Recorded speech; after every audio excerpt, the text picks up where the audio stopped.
नमस्कार, भाग्यशिला mind academy में आप सबका स्वागत है।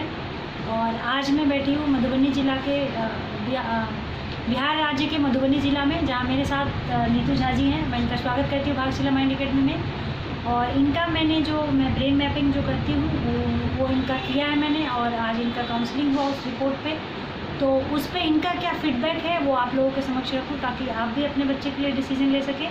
तो मैं इनसे पूछती हूँ कि आप कितने सेटिस्फाई हैं। धन्यवाद उषा, तुम्हारा बहुत बहुत।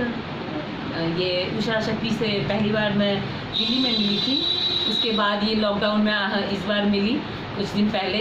तो पता चला कि ये भाग्यशिला माइंड एकेडमी जो है, जिसमें DMIT करके ये ब्रेन मैपिंग का करती हैं काम, तो उसमें ये मेरे पास आई थी इस विषय में बात करने के लिए कि ऐसे ऐसे हम बच्चों का या किसी भी विषय पर आप अपने जानकारी जो लेना चाहें, ब्रेन मैपिंग के तहत हम लोग करते हैं दोनों हस्बैंड वाइफ। तो मुझे लगा कि पहले मैं खुद पे ही क्यों ना अनुभव करूं, जो सेटिस्फाइड हूं, उसके बाद ना मैं किसी को कहूं या अपने बच्चों को लिए करवाऊं किसी को।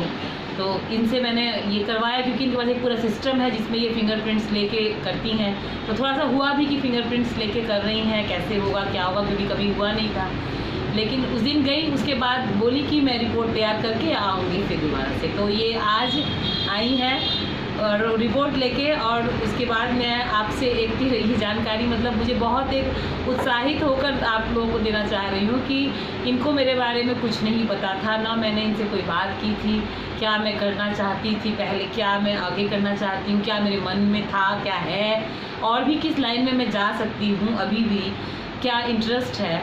तो जब मुझे इतना ये मतलब 99% ही समझ लो, ये 95 ही दे रही थी, मैंने कहा नहीं 100% तुम्हारा सही जजमेंट है कि जो भी इन्होंने बताया मुझे जिस भी बारे में मेरी ब्रेन मैपिंग करके, वो सब एकदम एक्यूरेट मिलता चला गया। मुझे हैरानी भी हुई कि इतना मुझे ये जानती कैसे। तो इन्होंने मुझे कहा कि मैंने कुछ नहीं किया, आपके जो फिंगरप्रिंट्स ने जो जज किया वो सारा उस सिस्टम में आया, उस सिस्टम में एनालिसिस मैंने किया है वो ये है, उसी के तहत इन्होंने सारा कुछ बताया मुझे। तो मुझे इनके उस पर बहुत विश्वास हुआ। आज मैं ये मतलब आप लोगों को भी ये कहूँगी कि आप अगर बच्चों के लिए, क्योंकि हमारे टाइम में तो था नहीं और अब मेरा बचपन तो है नहीं जो कि मैं आगे बहुत ज़्यादा कुछ सोच सकूं अपने लिए, लेकिन हाँ बच्चों के लिए तो है ही कि अभी वो लोग आगे बहुत कुछ कर सकते हैं। तो उनके लिए ज़रूर मैं चाहूँगी कि आप लोग भी, क्योंकि मैं सेटिस्फाइड हुई हूँ, तो बच्चों के लिए अगर मैं अभी से जान जाऊँगी कि क्या उनके माइंड में चल रहा है, किस तरफ झुकाव है, क्या कर सकते हैं वो, जिस तरह से धकेल के हम कहीं और डालना चाहते हैं वो कहीं और देख रही हूँ इंटरेस्ट है।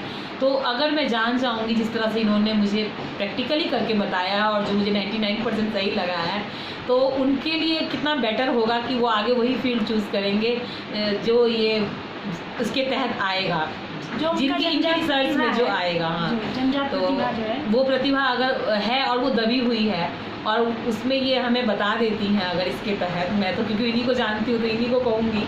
तो इसलिए मैं चाहूँगी कि आप लोग भी इस पर विश्वास, मुझे तो बहुत विश्वास हुआ है इस पर, मैं अपना अनुभव कह रही हूँ। मुझे मालूम नहीं था कि सही में इस तरह की कोई चीज़ होती है और इस तरह से कोई किसी का ब्रेन मैपिंग करके इतना बता सकता है, लेकिन इन्होंने 99% मेरे बारे में एकदम सही बताया है। इसीलिए मैं फुली सेटिस्फाइड हूँ कल्याणी से। कल्याणी तुम्हारा बहुत बहुत धन्यवाद जो तुमने मुझे आगे के लिए भी बताया है कि मैं क्या माता पिता के लिए आप ये कहना चाहते हैं कि हर माता पिता को अपने बच्चे के लिए ये जानकारी प्राप्त होनी चाहिए। बिल्कुल बिल्कुल, क्योंकि बिल्कुल क्योंकि अभी उनका बचपन का टाइम है, इसमें अगर वो लोग अभी से जान जाएंगे इस बारे में। तो आपके हिसाब से कब कितने साल के बच्चे तक को पता चलता? मुझे लग रहा है कि 6-7 साल के तक के बच्चों को, क्योंकि अगर वो इसी समय यही पीरियड है जहाँ उनका बेस और झुकाव पता चल जाता है 7-8 साल के बाद कि वो क्या करना चाह रहे हैं, क्या एक्टिविटी है उनकी, क्या हम लोग क्योंकि माएँ घर में देखते हैं ना बच्चों को, लेकिन फिर भी हम लोग एक पर्टिकुलर लाइन की तरफ धकेलते रहते हैं उनको, नहीं यही करना है वही और देखते रहते हो कि वो कर कुछ और रही है या रहा है, किसी और तरफ कोई एक्टिविटी कर रही है। तो क्रिएटिव मतलब माइंड कहीं और है, हम कुछ और करवाना चाह रहे हैं। अगर ये ब्रेन मैपिंग करके और ये सब चीज़ें से जो आजकल इतनी टेक्नोलॉजी डेवलप हुई है, इससे अगर पता चल जाता है हमें, तो क्यों ना हम उसी तरफ उसका इंटरेस्ट जगाएं कि आगे के लिए उसको फ़ायदा हो इस सब चीज़ में। धक्का देने में दोनों के लिए प्रेशर होता है, बिल्कुल दोनों बच्चे के लिए भी और पेरेंट्स के लिए। तो वो लॉस हम क्यों उठाएंगे कि उसके बाद हम बैक हों इतना आगे लॉस उठाने के बाद, तो हम क्यों ना पहले से उसके लिए सतर्क रहें। तो इसके लिए मैं धन्यवाद करूँगी दोबारा से कल्याणी का। आपने बिलीव किया और बताए हुए इसके लिए।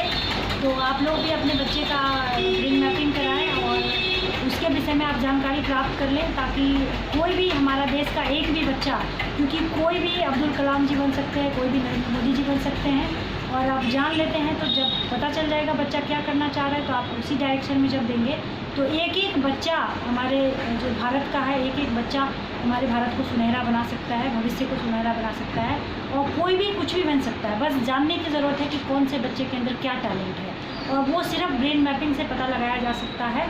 तो आप भी अपने बच्चे का ब्रेन मैपिंग कराएं और जानकारी प्राप्त करें और उसको उसी डायरेक्शन में दें, ताकि आपके बच्चे का भविष्य सुनहरा हो।